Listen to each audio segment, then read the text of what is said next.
Okay, so in this tutorial, I'm gonna show you the best way on how you can fix Rockstar Games. Sorry, we were unable to handle your request at this time.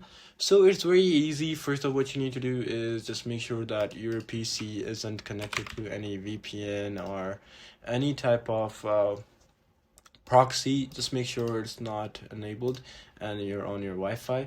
And after that, you need to go to date and time settings and just make sure that your date and time are correct, and if not, just simply put set time automatically and then set time zone automatically. Just make sure these are set, and after that what you need to do is just go to your website. Right over here you need to type in rockstar.com and rockstargames.com. So what you need to do right over here is just simply create your account.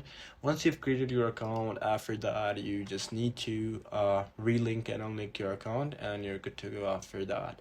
So yeah, this is pretty much it for this tutorial. I hope it actually helped you out. I'll see you in the next one.